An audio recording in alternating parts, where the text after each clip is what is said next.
Et si on parlait de sport, la chronique. Et si le football racontait la plus grande histoire du sport mondial? Aujourd'hui, et si on parlait de sport, vous invite à embarquer pour un voyage exceptionnel au cœur de la Coupe du Monde de football avec une série inédite de 22 chroniques consacrées à la plus prestigieuse des compétitions. Des exploits qui ont fait vibrer la planète, des matchs devenus légendaires, des champions entrés dans l'histoire et des émotions gravées à jamais dans la mémoire de supporters.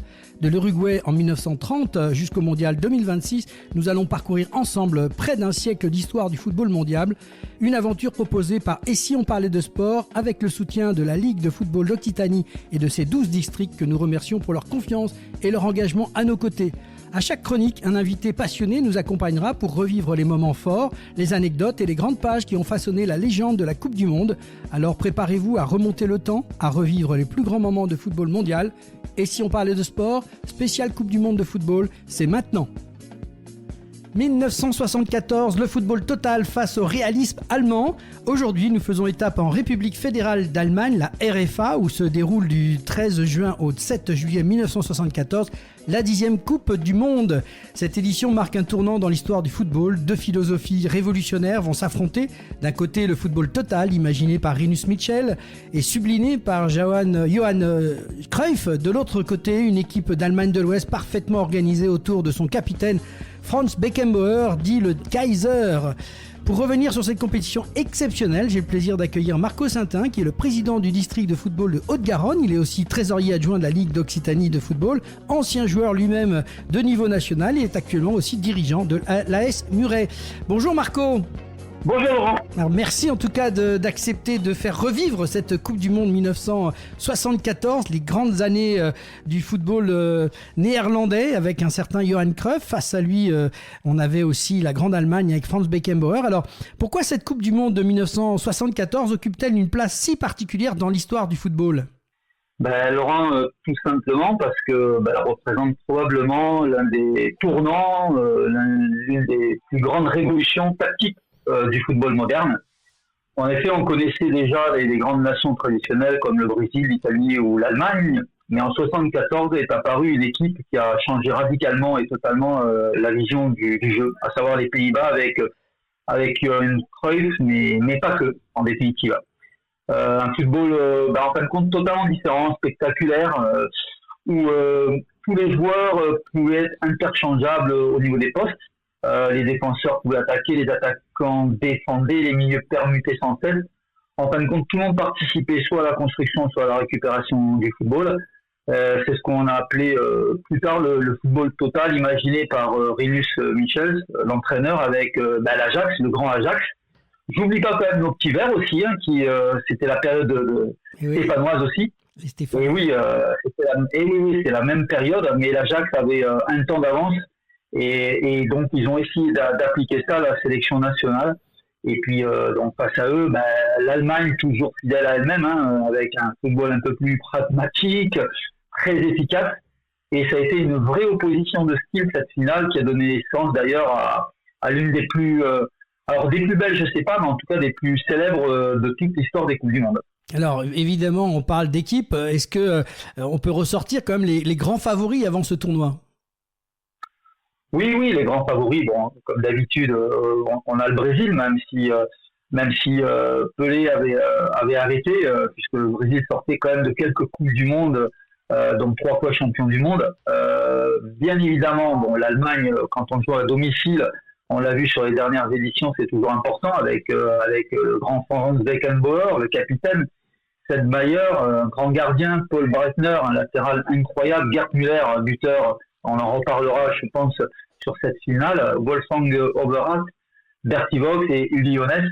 Voilà, donc l'Allemagne, jouant à domicile, était l'une des favorites. Après, bien évidemment, on avait les Pays-Bas, comme on l'a dit, qui impressionnaient énormément avec Cruyff, mais il y avait Niskens, Repp, Presenbrick, Krol, ou encore Von Hanegem. Et après, il y avait quelques équipes outsiders, comme la Pologne, avec un jeune attaquant exceptionnel qui a fini d'ailleurs meilleur buteur du tournoi avec 7 buts, à savoir Zegors Lato. Et enfin, comme d'habitude, toujours l'Argentine, même si en reconstruction, tandis que l'Italie après une très belle Coupe du Monde en 70, décevait rapidement. Ouais. Alors, quelles sont les nouveautés de cette Coupe du Monde ?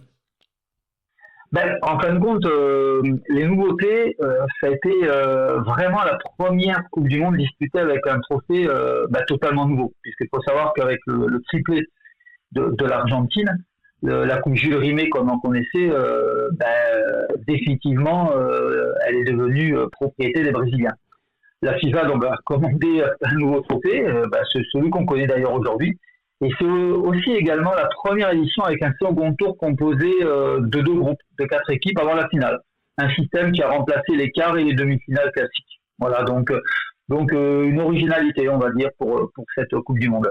Alors, à l'époque, les Pays-Bas, avec effectivement, tu l'as dit, la fameuse Ajax Amsterdam qui est leader sur l'Europe, fascine le monde entier. Pourquoi exactement ? En définitive, tout à l'heure on expliquait, c'était le football total et personne n'avait vu ce type de football. Avec un chef d'orchestre, évidemment, Johan Cruyff. Mais en fin de compte, au-delà de Cruyff, c'était une grande équipe. Une grande équipe où on retrouvait également Johan Niskens, Reisenbrink, Thierry Rep, Wayne Johnson, Rudy Krol, Ariane, Willem van Hangen, pour tous ceux qui à cette époque ont pu les voir jouer avec ou les Pays-Bas ou l'Ajax. C'était un collectif extraordinaire. En définitive, je pourrais dire que on pouvait retrouver les prémices du football moderne qu'on connaît actuellement, avec un pressing permanent, des déplacements incessants, un ballon qui circulait. C'est pas le joueur qui courait, mais c'est le ballon qui circulait très vite, et des joueurs qui changeaient continuellement de position. En fin de compte, je pense que 74 est la référence pour beaucoup d'entraîneurs d'équipes qui pratiquent aujourd'hui et certains principes qui, à mon sens, sont hérités de cette époque, de cette génération, tout simplement. Et notamment Barcelone, qui avait hérité de Johan Cruyff comme entraîneur et qui a mis en place toute cette technique, puisque le club de Barcelone espagnol a joué longtemps dans cette configuration. Oui, et puis au-delà de Barcelone, c'est même une culture, un projet de jeu qu'ils ont mis en place dès le plus jeune âge, avec la Masia. C'est-à-dire que tous les petits qui rentraient à l'école de football de Barcelone jouent de la même façon. Ils aient 6 ans, 10 ans, 2 ans, 13 ans et plus tard, donc pour les meilleurs en équipe première, c'est un vrai projet de jeu. Et la Masia est devenue en quelques années la référence mondiale pour les nouveaux talents. D'où après, mais ça c'est beaucoup plus tard, l'équipe d'Espagne en a récolté les fruits plus tard, sans parler évidemment de Barcelone avec des titres de champion d'Europe, voire même le Real, même si le jeu n'était pas comparable, quoi. Voilà. Alors on va revenir sur le parcours de l'équipe en face qui est aussi leader pendant cette Coupe du Monde, bien évidemment. Je parle de l'Allemagne. Qu'est-ce qu'on peut dire sur cette Allemagne qui progressivement est en train de bouger aussi? L'Allemagne, en fin de compte, c'est carré, quoi. Ça veut dire qu'ils sont montés progressivement en puissance. Bon, ils jouent à domicile, hein. Comme souvent quand on joue à domicile, on va dire que les équipes performent. Ils terminent première de leur groupe. Après, ils remportent le second tour devant justement la Pologne, qui était un outsider, la Suède et la Yougoslavie. La demi-finale, un peu entre guillemets déguisée contre la Pologne, va rester célèbre puisque bon, le terrain était injouable, détrempé avec une diluvienne, quasiment impraticable. Et Gerd Müller, qui est l'une des figures emblématiques aussi de cette grande Allemagne, un buteur hors pair, un renard des surfaces, comme on dit, a inscrit le but décisif. Donc l'Allemagne se retrouve à jouer sa 3e finale mondiale en 4 éditions. Et souvent, on avait tendance à dire que l'Allemagne, c'est pas forcément joli à voir, mais c'est très efficace. Ouais, c'est une vraie armée, on va dire, très très stricte, mais qui est très efficace. Tout à fait, oui, c'est un bloc solide avec une défense de fer, des joueurs quand même talentueux, Beckenbauer et pas que, et puis devant un tueur devant le but, qui a marqué un nombre de buts incalculable de n'importe quelle position dans la surface. Il était injouable pour les défenseurs Gerd Müller. Ouais, c'est justement, alors, ça nous amène à cette fameuse finale historique du 7 juillet 1974 à l'Olympia Stadium de Munich. La finale oppose donc les Pays-Bas contre l'Allemagne de l'Ouest. Comment débute cette finale? C'était incroyable. En fin de compte, on a vécu le but le plus rapide de l'histoire à l'époque de la Coupe du Monde. Donc, vraiment une finale mythique au début, puisque ils réalisent en fin de compte les Pays-Bas une séquence de jeu où les Allemands ne touchent pas le ballon et donc une série de passes, donc football total, un peu comme à une certaine époque les Espagnols dans les années 2000, pareil, et sans même, j'allais dire, toucher le ballon. Ce qui se passe, c'est que les Allemands font faute dans la surface sur Johan Cruyff et penalty transformé par Niskens à la 2e minute. Donc ce fut un début de match incroyable. D'ailleurs, c'était le premier penalty sifflé dans une finale de Coupe du Monde et le but le plus rapide de l'histoire.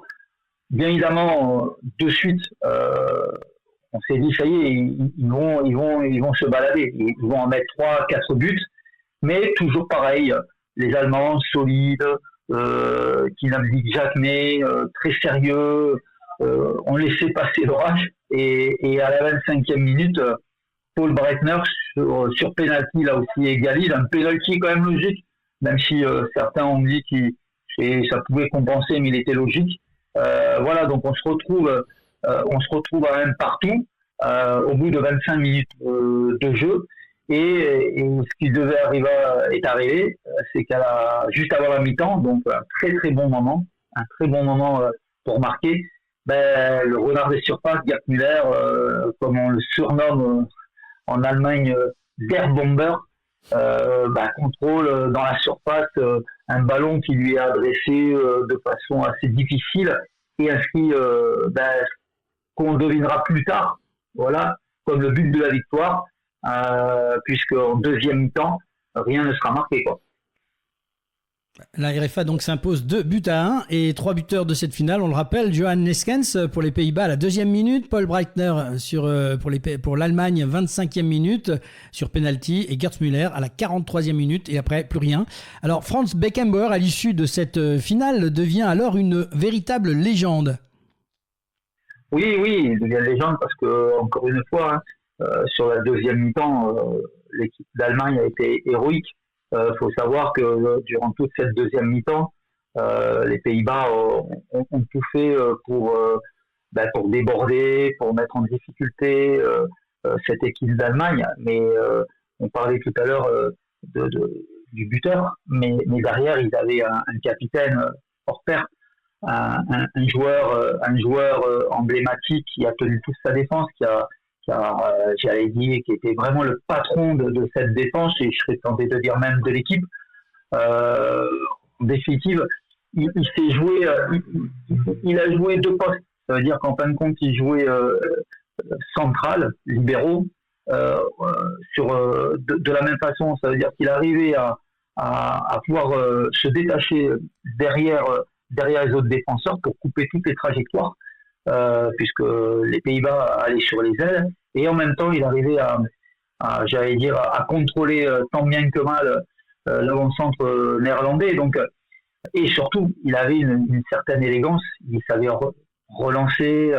Par contre, c'était le patron de l'équipe, d'où son surnom de Der Kaiser.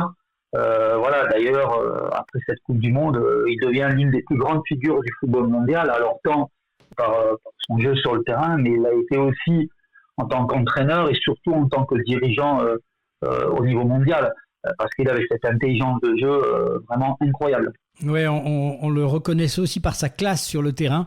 On avait quand même 2 grands joueurs sur ce terrain quand on compare Franz Beckenbauer et Johan Cruyff, qui étaient 2 caractères, mais aussi 2 joueurs de classe. C'est agréable de voir ces joueurs évoluer dans ce football dit total de l'époque.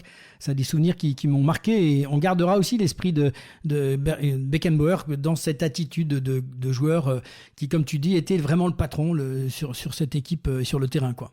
Alors bien sûr, on ne peut pas non plus oublier, tu l'as dit tout à l'heure, un petit bonhomme, parce qu'il n'était pas grand du tout, hein, c'est Gerd Müller, qui avait des cuisses phénoménales et qui était capable de reprendre des balles de n'importe quel endroit.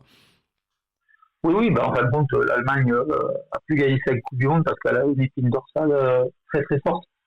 Gerd Müller, dont on va parler là, mais j'oublie pas le gardien de but et le milieu intérieur, donc Franz Beckenbauer, mais il faut quand même un buteur. Et lui, d'ailleurs, il a terminé meilleur buteur de l'histoire du football allemand, que ce soit en championnat ou en sélection. C'est un joueur qui dans les 16 mètres était injouable. Il était extraordinaire. Il avait un instinct, quelle que soit sa position, du pied droit, du pied gauche, de la tête. Alors c'est sûr que c'était pas Johan Cruyff, c'était pas à une époque un petit peu plus lointaine Van Basten, avec une grande élégance, mais il était d'une efficacité redoutable. Et d'ailleurs, il offre le titre mondial à son pays. Et il devient à cette époque-là le meilleur buteur de l'histoire de la Coupe du Monde. Donc voilà, ce qui est normal parce que c'était un immense buteur. Alors le paradoxe, c'est que cette défaite, elle entre quand même dans la légende. C'est pour beaucoup aujourd'hui davantage les Pays-Bas qui sont sortis vainqueurs dans l'esprit, dans le cœur de beaucoup de gens, de beaucoup de publics. C'était quelque chose d'assez exceptionnel. Tout le monde voulait voir gagner finalement les Pays-Bas. Oui, en fin de compte, tout le monde voulait les voir gagner parce que le jeu était novateur, le jeu était incroyablement beau à voir au niveau esthétique. Donc, en effet, ce qui paraît incroyable, c'est que les gens se souviennent plus, en effet, des Pays-Bas qui ont été défaits que du vainqueur. Mais je serais tenté de dire, sur une Coupe du Monde, on va dire bien plus tard, on a eu le même cas pour l'équipe de France avec en 82. Voilà, donc il y a des fois des pays ou des défaites qui marquent plus que des victoires. Parce que, en fin de compte, on s'aperçoit quelques années après qu'elle transforme complètement l'histoire du football. Et cette équipe a transformé l'histoire du football. 40 ans après, on a encore des relais au travers d'équipes nationales. Voilà, comme on dit, je pense à l'Espagne, mais je pense pas uniquement à l'Espagne, même d'autres pays s'y sont mis sur ce football total. Donc oui, elle a transformé le football, d'où en effet, j'allais dire, deux vainqueurs, les Pays-Bas et l'Allemagne pour le titre. Oui, donc on retiendra que c'est une équipe qui est devenue mythique. Effectivement, quand on parle aujourd'hui de football total, on pense bien évidemment à Johan Cruyff et à cette génération. Je voulais qu'on fasse aussi un petit focus sur notre équipe de France, puisqu'il y avait quand même une équipe de France en 1974. Où se situe cette équipe de France en 1974, Marco ? Disons que elle était en reconstruction, hein, elle était absente de cette Coupe du Monde. Elle n'a pas pu se qualifier. C'est une période qui était un petit peu difficile et où la fédération, avec sa direction technique nationale, était en pleine restructuration, donc au niveau des centres de formation, donc mise en place. Alors avec aussi Michel Hidalgo qui a pris progressivement les commandes, mais toute une génération de dirigeants qui ont repensé le football, en commençant par les jeunes, avec la formation, la pré-formation, pour créer des centres de formation. Et petit à petit, des nouveaux talents ont commencé à apparaître. Michel Platini, Dominique Rocheteau, Bossis, Baptiston, Tigana, Six, Trésor. On avait quand même pas oublié aussi une belle génération d'équipes de clubs. Hein. Je parlais de génération des Verts, Saint-Etienne, mais Bordeaux, Nantes, étaient quand même des équipes aussi relativement bien structurées. Et on va s'apercevoir que quelques années après, 4 ans après, c'est en 78, l'équipe de France commençait à repointer son bout du nez et commençait à être moins ridicule au niveau national, quoi. Mais en effet, 74 constitue en fin de compte le point de départ de cette renaissance pour le football français et pour notre sélection nationale, tout simplement. Alors, est-ce qu'on peut justement dire que cette Coupe du Monde inspire le football français pour la suite des années qui suivent ? Oui, en fin de compte, elle a inspiré les entraîneurs français, mais je pense les entraîneurs du monde entier, les Portugais, les Espagnols aussi. Mais les entraîneurs français ont énormément observé ce qu'ont réalisé les Néerlandais, tout simplement, avec cette qualité technique, ce jeu collectif, ce mouvement permanent, ce changement de position de jeu. D'ailleurs, Michel Hidalgo s'en est beaucoup inspiré de cette philosophie. Et petit à petit, on a retrouvé certains principes au niveau de l'équipe de France dans les années 80, puisque avec un Euro en 84, gagné, et des demi-finales de Coupe du Monde en 82 et 86, et un jeu où parfois les médias ou les observateurs disaient que les Français c'était les Brésiliens de l'Europe. Pourquoi ? Parce qu'ils avaient une très très bonne technique individuelle, mais aussi collective. Donc je pense que ce tournant de Coupe du Monde avec les Pays-Bas a inspiré beaucoup de sélections nationales, et la France en particulier, mais je pense en suivant aussi d'autres comme l'Espagne aussi, quoi. On notera que l'Euro 1984 sera la première grande compétition internationale gagnée par une équipe de France de football. Tout à fait. Il a fallu attendre un petit peu, mais bon, je serais tenté de dire que la culture du football en France était quand même pas du tout la même que dans des pays d'Amérique du Sud déjà, voire des pays aussi d'Europe du plus au sud. Voilà, je mets de côté les Pays-Bas parce qu'ils ont eu ce phénomène qui est arrivé, à savoir Johan Cruyff et toute son équipe. Mais c'est vrai que 84, pour moi, c'est le début d'une longue histoire entre la France et les différents championnats et coupes d'Europe et coupes du monde, quoi, tout simplement. Alors on peut parler probablement d'héritage que cette Coupe du Monde a laissé finalement. Oui, c'est un immense héritage. 74, en fin de compte, on s'aperçoit que certes, les individualités sont importantes dans le football, et on l'a vu avec un Cruyff pour les Pays-Bas, ou Gerd Müller ou pour l'Allemagne, voire Beckenbauer. Mais en fin de compte, c'est surtout le collectif. En fin de compte, c'est le collectif qui on s'aperçoit qu'il fait vraiment gagner les matchs. Et même si les Pays-Bas ont perdu cette finale et ils ont remporté quelque chose d'inestimable, ça veut dire que même 40 ans après, ils influencent toutes les générations qui se sont suivies.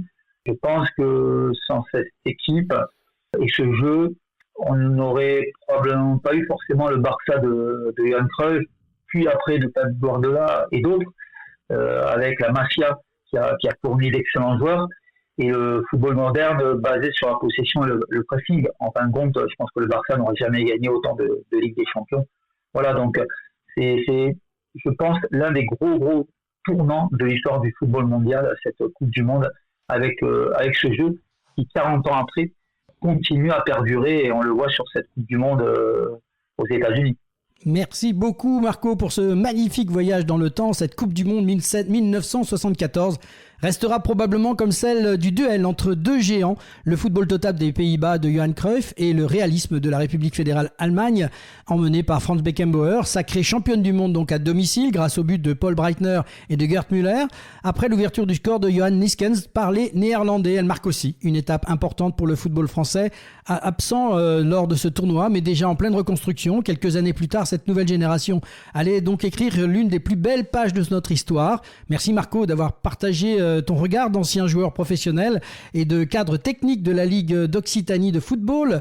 Dans notre prochaine chronique, nous mettrons le cap sur l'Argentine pour la Coupe du Monde 1978, disputée dans un pays passionné de football, mais également plongé dans un contexte politique complexe.